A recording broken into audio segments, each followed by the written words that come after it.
Hello students, in this lecture we will learn to find out the concrete quantity of an isolated footing. The isolated footing is one of the most popular and simplest types of foundation. An isolated footing is used to support a single independent column. It is commonly used for shallow foundation to carry and spread concreted loads. Its base portion is like a cube and top portion is like a trapezoid. Now let us calculate the quantity of isolated footing. Here we have the plan of an isolated footing and this is the schedule of the isolated footing. This part of the base is H1 and this part from top is H2. Here we have an Excel format of an isolated footing concrete quantity. We have footing description, footing number, length, breadth, L1, B1, H1, H2 and so on. In the entire plan, we have three footings mentioned, that is F1, F2 and F3. Now we will start entering the values in the table. To know the number of footings, right click, choose find, enter F1 and then select the region by right click and then choose find. This will display the number of footings. F1 is 14, F2 is 2 and F4 is 4.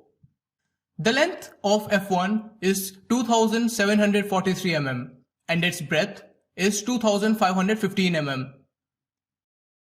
The value of L1 is 914 and B1 is 686. Similarly, we enter the values of F2 and F3.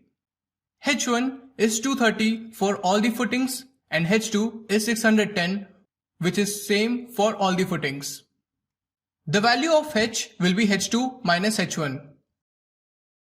Area 1 or A1 will be length into breadth and we will divide it by 1000 square so that we get the unit in meter square. A2 is L1 into B1 followed by dividing it by 1000 square for getting the unit in meter square. Volume 1 will be A1 into H1, that is area into height divided by 1000. The formula for calculating V2, that is volume 2, is given on the screen. We will apply this formula and calculate V2 for all the footings.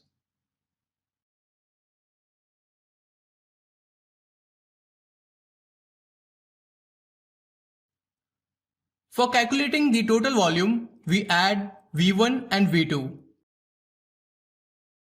This volume is of a single footing and so we multiply it by footing number to get volume of all the number of footings. Its unit is in cubic meters. For finding the total volume, we will add all the volumes. In this way, we can calculate the quantity of concrete required for an isolated footing.